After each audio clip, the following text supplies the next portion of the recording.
If you grew up playing games on Nick.com, you might recognize a few of them. There are a ton of SpongeBob games out there, so if you're a fan of the series, you might have played at least one. Remember Dirty Bubble Busters, that Sarbacan game from 2008 that tried to teach us about the environment? Well, how about we look at that game again, but add a particular version that's worse in every conceivable way. This is the Ocean's Cleaner. You walk around very nonchalantly spraying spiky fish with your reef blower, sometimes the dirty bubble too. As we can see, this comes from a website called funfastgame.com, but absolutely nothing about this game is fast. Or fun for that matter. You just walk very slowly and spray things in front of you. Doesn't get any better than this. This is because it's very common for games like these to take sprites or ideas from official Flash games only to use them in very strange or overly simplified ways. We haven't made one of these videos in a while, so let's get right back to digging through this mound of unusual bootleg SpongeBob games. This next one is just called Shootout. It's about Mr. Krabs and Plankton having a shootout. Let's face it, we all knew their rivalry would come to this eventually. So basically, Plankton cloned himself and his army is trying to reach the Krusty Krab. You control SpongeBob and try to shoot the clones before they reach it. Sounds simple enough, right?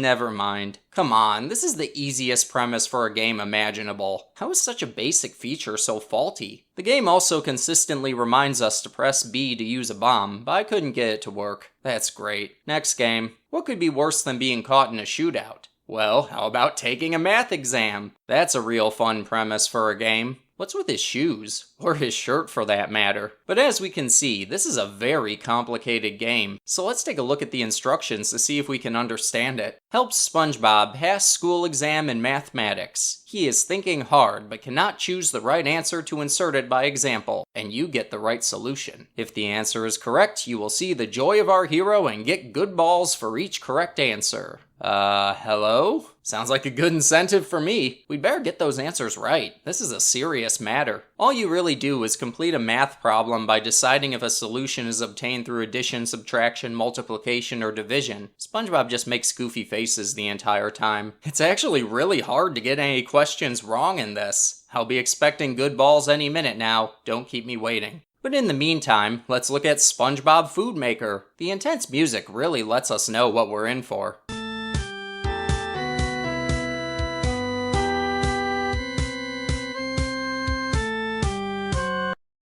Oh, clicking start turns it off. Clicking it again starts the game, so let's dive right into it.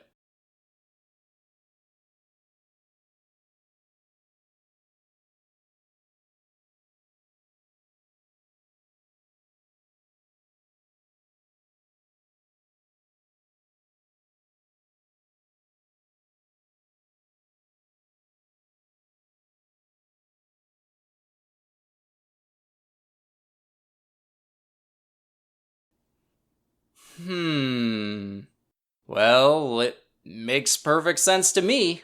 What do you mean? This is an accurate simulator of how you make food. Can't you tell by these striking graphics? I'll admit, it's a little clever. You guide SpongeBob over to every step of making a Krabby Patty. You walk toward the Krusty Krab, go to the kitchen, grab your spatula, activate the annihilation device, then make the Krabby Patty. What's there to criticize about this? It's exactly what the title told us. As a matter of fact, just to prove this is the greatest food-making simulator there is, let's look at a few other SpongeBob games about food. For some reason, there are an awful lot of them, such as SpongeBob Food Attack. Can't you see his sheer anticipation? In this game, your favorite hero, Mr. SpongeBob, has a big task. Wow, formal. He is very small, so help him to clear all the food items and score points. You will be provided only 3 balls to clear all the items. Play all the level and enjoy yourself. Great, another game about balls. Though it says SpongeBob is very small, so I'm not so sure about this. And why does it get so excited when telling me to enjoy myself? Think that's enough exclamation points? And unfortunately, this game isn't very good. You have to shoot a ball through a cannon and try to hit balls that match it. It's easier said than done because you have to be extremely specific to aim the ball where you want it to go. If you're even a fraction of an inch off of where you need to be, your ball will end up on the opposite side of the continent. It's way harder than it needs to be. If you aimlessly shoot around enough, you'll eventually find a good spot, but you'd better remember the exact coordinates for when you inevitably have to play the stage over and over and over again. The concept is there, but it's so flimsy in its execution that I can't even enjoy it. I can safely say this is not the superior food making game. Let's try SpongeBob Gets Ingredients instead. Hey, stop looking at me like that.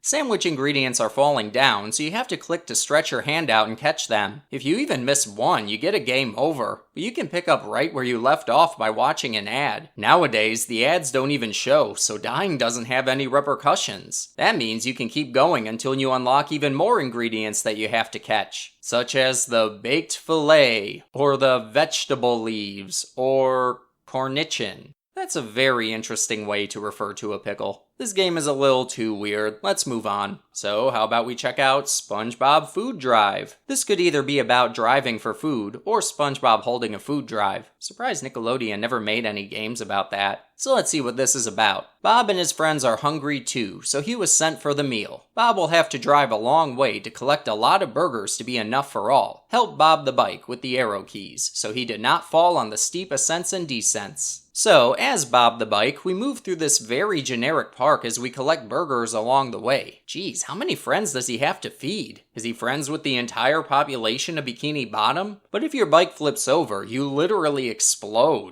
Now that's a brutal repercussion. We don't get any sound effects either, so it seems so casual. Not much more we can say about this one, but I still don't think it's the best food game. Let's check out Food Catch instead. Once again, we're running through an environment that really doesn't look like it belongs in a SpongeBob game, but we have to jump and grab random food items while avoiding swans. If you hit them, this happens.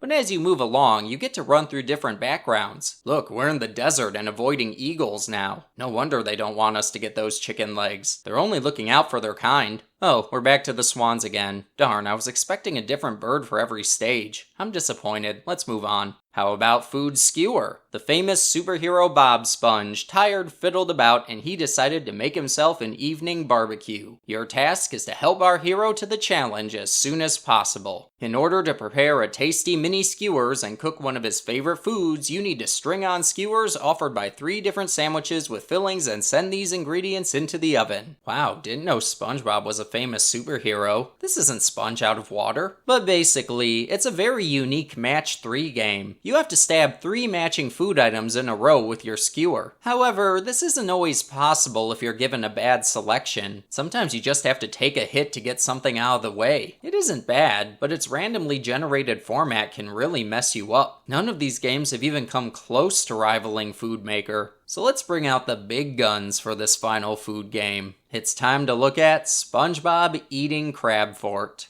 It is a Kate world. It is full of hamburgers. It is an accident that SpongeBob comes into the world, and he strats to eating Crab Fort. Help him eat more. It would be more accurate if the instructions said, it is a Kate world. It is full of hamburgers. It is an accident. It is extremely laggy whenever you start a new stage. And he strats to eating Crab Fort. And actually, nothing in this game involves eating a crab fort at all. You just jump on platforms and grab burgers, which you then bring to Gary, who has a big wheelbarrow for them. There are obstacles, sure, but they're easy to avoid. I'm just highly disappointed that this game doesn't involve eating a crab fort. The title is extremely misleading. Just for that, Food Maker wins the food off. We can finally put this section of games to rest. Let's move on to a different subject entirely. How about we look at a driving game? This is Get the License. It's giving me Boatacross vibes, so I'm not a big fan of that, but this game is so much easier. In a normal stage, you just drive a boat forward and grab traffic cones. If you flip over, you have to redo it. Got 3 cookies. I have no idea what that means. Though I do appreciate that this game has its own original art style and also gives you different paths you can take in every stage. There's an element of exploration to it, even if it's a very limited one. It gets a lot more entertaining when the pedestrians show up though. You're supposed to stop and wait for them to go down, but it's a lot more fun to just run them over. Gosh, this is such a gory game. Not bad though. We managed to find a surprisingly decent one. Let's see if Zombie vs. SpongeBob can follow it up. You're running down a zombie-infested street and have to tap to move SpongeBob away from the oncoming attackers. Or giant tomatoes that explode. They look like collectibles, so you'll have to forgive me for running right into them. Power-ups can make all the difference, though. You can either find them in a stage or buy one at the end of a level. Thing is, though, once you die, they're gone forever. Buyer beware. The most useful power-ups are Sword, Fire, and Kill. The Sword will kill zombies that run into you, the Fire will allow you to shoot them, and Kill will just kill everything in front of you for most of the stage. It's a little overpowered.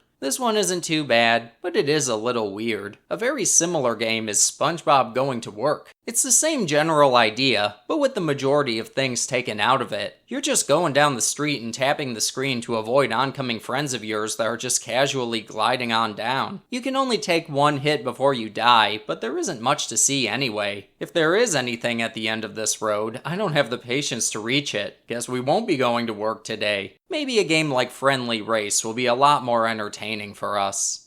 Or maybe not. You're just racing Patrick to your house and going over gaps in the ground. Oh, the dirty bubble shows up from time to time too. He can only hurt you for some reason. Patrick just goes right through him. That's kinda unfair, don't you think? Next game. Time for a hockey tournament. What's going on with Plankton here? Whoa, okay, settle down there. Okay, first of all, I think it's interesting that you play as Patrick instead of SpongeBob, but in every stage, you and your opponent fly across the screen until the hockey puck decides where it wants to land. It's extremely glitchy, but it has a lot of levels with different PNGs for your opponents. At least some amount of effort went into this, so I have to appreciate that. It is a little wonky though, but it's mildly entertaining. I like it. Now let's see if SpongeBob in Bubble Land can give me just as much entertainment. Spoiler alert, it can't. Hey, did SpongeBob just turn into Naruto for a second there? The controls in this are all over the place. You have to move SpongeBob across a path of bubbles, but if you ever so slightly step out of line, you turn into Naruto and fall to your death.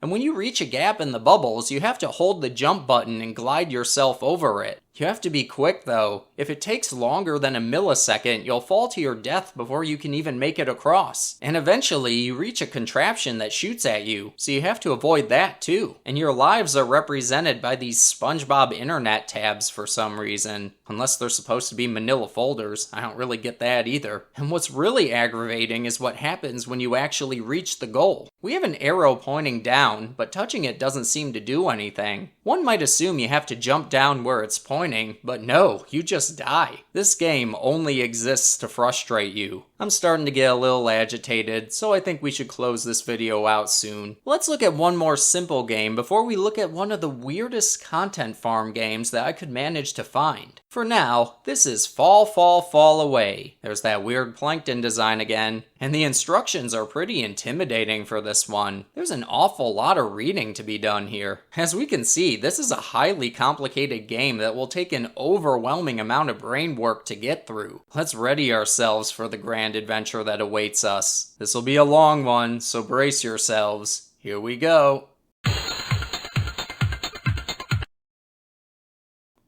Okay then. Great game. Let's give a round of applause. Yeah, SpongeBob doesn't always move when you tell him to. A spiky ceiling is trying to crush you, so you have to keep running through a downward maze to avoid it. You grab realistic burgers as you go, but watch out for the ginormous planktons. Doesn't he know there's a spiky ceiling coming down? Why is he wasting his time trying to stop you? This isn't the most logical of games, but it isn't too bad when it actually works. It's fine, I guess. So now, for the last game I'd like to check out, I think I managed to find one of the strangest and most disgusting SpongeBob content farm games ever made. I know, considering some of the games we've looked at before, that's really saying a lot, but just you wait. No amount of mental preparation could ever ready you for SpongeBob gastric surgery. There is a lot to unpack with this one, so let's just break it down as best as we can. SpongeBob eat the hamburger poisoning by plankton. The stomach is very uncomfortable. Let's to help him. Yeah, I'd imagine a stomach would be uncomfortable after being poisoned. Makes sense. So as we can tell from this series of comic panels, SpongeBob is at a restaurant when Plankton decides to put a little too much pepper on his burger. I guess SpongeBob's the sneaky hermit. But nah, it's supposed to be poison that only looks like pepper. Then you click to make SpongeBob eat an absurd amount of food. He even eats dessert before he has the hamburger. Even with how weird these games can be, I'd expect the developers to at least understand the basic concept of how a meal works. Anyway, he eats the pepper burger and gets all sweaty. At least it's a more accurate reaction than him bursting into tears because of it.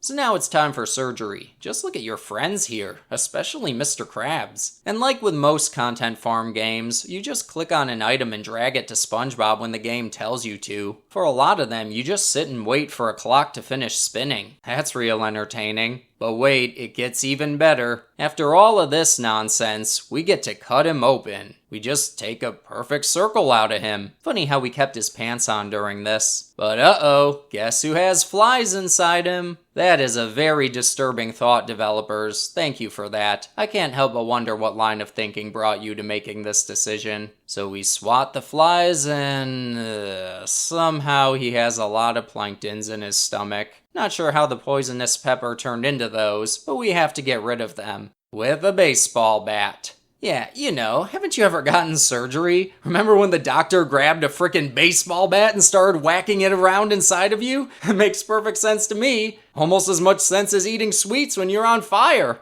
These games are so logical. Then we have to remove the food, spray these nasty red things, cover his stomach in honey, clean it out, and yeah, all that usual stuff. But then we wake him up with the smell of a freshly cooked lobster. Ignore the fact that he's literally a sea creature and close friends with a lobster. But I don't know, this game doesn't make any sense, and I can't take this anymore. I need to be done. That's all my brain can handle for one day. Hope you all enjoyed SpongeBob gastric surgery. Just like I hope you enjoyed this entire selection of internet oddities. That's all I can take for one day. At least next video will be a little more normal. Hopefully. It's been a while since I've uploaded anything even conceivably normal. But anyway, that's all I can take for now. So thanks for watching, everyone. Be sure to subscribe and like the video. Join the Discord server and follow me on the accounts in the description below. Remember, no matter how absurd our findings may be, nothing can stop my determination to dig up internet relics from years gone by, even if some of those findings are better left buried. So anyway, as always, thank you for joining me. I will see you in the next memory.